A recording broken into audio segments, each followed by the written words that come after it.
नमस्कार। मेरे YouTube channel जरा सोचिए में आप सभी का स्वागत है। मेरे एक शॉर्ट्स का विषय था प्राइवेट स्कूल का टीचर क्या नहीं करता। उसी का मैं जवाब दे रही हूं कि क्या सच में प्राइवेट स्कूल का टीचर कुछ नहीं करता, कोई काम नहीं करता? तो मैं आपको यहां बताना चाहूंगी प्राइवेट स्कूल का टीचर बहुत काम करता है। उस टीचर को एक साथ बहुत सारे काम थमा दिए जाते हैं जो उसे हर हालत में पूरे करने ही करने होते हैं। दरअसल वो सारे उसके टास्क होते हैं और उस टास्क में सबसे पहला टास्क होता है फीस की उगाही करना। वो मंथली फीस की उगाही करना, वो तिमाही फीस की उगाही करना, वो छमाही फीस की उगाही करना, ये काम टीचर का होता है। जिस प्रकार रंगदारी वसूलने वाले गुंडों के बारे में तो आप सभी ने सुना हुआ होगा, ठीक उसी प्रकार फीस की उगाही करने वाले टीचरों के बारे में भी सुनिए। आप सबको पता होगा, आप सबके घरों में टीचर्स के फोन आते होंगे कि मैम आपने फीस जमा नहीं की, और आप एक अभिभावक टीचर्स को टाइम पर टाइम देते रहते हैं। आज जमा कर देंगे, 10 दिन बाद जमा कर देंगे, और टीचर बोलता मैम एक तारीख बताइए, आप उस तारीख को फीस जमा कर देना। आपने तारीख तो बता दी और आपने फीस जमा नहीं कर पाई। फिर उसके बाद क्या होता है पता है? स्कूल की तरफ से प्रशासन आपको नोटिस दिलवाता है। एक नोटिस, दूसरा नोटिस, तीसरे नोटिस को देते ही आपके बच्चे का नाम स्कूल से काट दिया जाता है। दुनिया की ऐसी कोई ताकत नहीं है जो प्राइवेट स्कूल को रोक सके कि बच्चे का नाम ना काटा जाए। आप कहीं पर भी हो, हॉस्पिटल में हो, मरणासन अवस्था में हो, या आप किसी कार्यक्रम में गए हो, पहले आप फीस भरे, उसके बाद जहां मर्जी जाए, जहां मर्जी। महत्वपूर्ण यह है कि आपका बच्चा फीस दे रहा है हर महीने। अगर नहीं दे रहा है तो उसको लाइब्रेरी में तक बिठा दिया जाएगा। आकर अपने बच्चे को लेकर जाए, उसको कक्षा में बैठने के लिए नहीं दिया जाएगा क्योंकि आपने फीस नहीं भरी। दूसरी बात सुनिए, टीचर्स के कोई अधिकार नहीं होते। सरकारी स्कूलों की बात नहीं कर रही, प्राइवेट स्कूलों की बात कर रही हूं। उनके अपने कोई अधिकार नहीं होते। उनको छुट्टी लेने का कोई अधिकार नहीं होता, टीचर्स को बीमार पड़ने का कोई अधिकार नहीं होता, क्योंकि टीचर्स हार्ड मांस के नहीं बने हुए भाई। टीचर्स बने होते हैं लोहे के, जिसमें कभी जंग नहीं लग सकता, जो कभी बीमार नहीं पड़ सकते, जिसको कभी कोई काम नहीं पड़ सकता, जिसको कभी शादी ब्याह में नहीं जाना होता। टीचर सिर्फ टीचर होता है, उसको स्कूल आना ही है, चाहे वो कैसी भी अवस्था में आए, कैसी भी परिस्थिति में आए, वो स्कूल आए।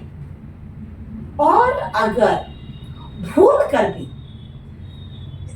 वो कार्निवल हो या एनुअल डे हो, उस दिन अगर आप नहीं आ पाए तो आपको तुरंत प्रभाव से हटा दिया जाएगा। अपने घर जाइए, कार्यक्रम अटेंड कीजिए, हॉस्पिटल में एडमिट होइए, दोस्तों की शादी में जाइए, जहां मर्जी जाइए, लेकिन आपको स्कूल से निकाल दिया जाएगा। क्यों? क्योंकि आप स्कूल में तय तिथि पर समय अनुसार नहीं पहुंचे। इसके बाद अगली बात आती है कि अधिकारों की बात ही हम कर रहे हैं ना। हम बात करते हैं, सरकार ने तो मजदूर वर्ग तक की मजदूरी निश्चित कर रखी है, न्यूनतम मजदूरी, और शिक्षकों की भी कर रखी है। ये तो मना नहीं कर सकते हम कि शिक्षकों की मजदूरी ही कहा जाएगा उसे, क्योंकि हमें हमारे अनुसार वेतन मिल ही नहीं रहा। हम जितना पढ़ा रहे हैं हमें हमारे अनुसार वेतन नहीं मिलता। हमें नियुक्त करता है प्रशासन, उसके अनुसार वेतन मिल रहा है, और उतना वेतन मिल ही नहीं रहा, क्योंकि 75,000 सैलरी देकर 38,000 पे ठप्पा लगाया जाता है। रेवेन्यू टिकट पे स्टैंप लगाई जाती है, हमारे हस्ताक्षर लिए जाते हैं, और जो 75,000 आ रहा है, 38,000 आपके बैंक में रहेंगे, बाकी का पैसा कैश लाकर अपने डिपार्टमेंट को वापस कर दो, अपने एडमिन डिपार्टमेंट को वापस कर दो, क्योंकि आपको नियुक्ति ही 38,000 पर दी गई है। ये कई स्कूलों में यही हाल है। अधिकतर स्कूलों में, खासकर प्राइवेट स्कूलों की बात कर रही हूं। अब बात करते हैं मैनेजमेंट से कि अगर मैनेजमेंट से पूछा जाए ये वाला शिक्षक कैसे पढ़ाता है, अच्छा वो फला टीचर कैसा पढ़ा रहा है, तो मैनेजमेंट यही बात कहेगा कुछ नहीं पढ़ाता, उसको पढ़ाना ही नहीं आता। क्या पढ़ाता है, वो बैठ जाता है जब मर्जी, बच्चों को हमेशा डांटता रहता है, कुछ नहीं आता पढ़ाना। तारीफ कैसे कर सकते हैं? तारीफ अगर करेंगे इंक्रीमेंट नहीं बढ़ानी पड़ेगी, पैसा नहीं बढ़ाना पड़ेगा, इसलिए बुराई करो, जितनी बुराई हो सकती है टीचर्स की बुराई करो। ऐसे स्कूल में दो ही लोगों की जय होती है, एक एचओडी की और एक कहा जाए उनके आसपास रहने वाले चुगलखोरों की। वो जो दुर्योधन की सभा बैठी होती है, चौपड़ लगाई होती है, उनकी जय होती है। क्यों? क्योंकि वो प्रशासन की हाँ में हाँ मिला रहे होते हैं, वो एडमिन डिपार्टमेंट की हाँ में हाँ मिला रहे होते हैं, वो उस कुर्सी की हाँ में हाँ मिला रहे होते हैं, उनकी जय होती है। तो बात आती है कि भाई प्राइवेट स्कूल का जीवन ना दुखों से भरा हुआ है, पहाड़ जैसी जिंदगी, इतने बड़े बड़े दुख, शिक्षक का कहे भी तो किससे कहे। जीवन चलाना है, बच्चे पालने हैं, घर चलाना है, अच्छे ढंग से रहना है, किसी के आगे हाथ नहीं फैलाना है। क्यों?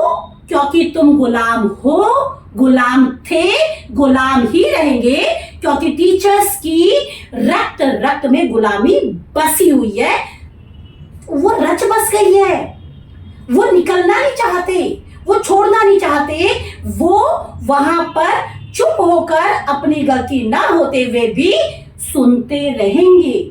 क्यों? क्योंकि वो कुछ बोलना नहीं चाहते। कुछ पैसा तो मिल रहा है हाथ में, नहीं तो ये भी हाथ से जाएगा।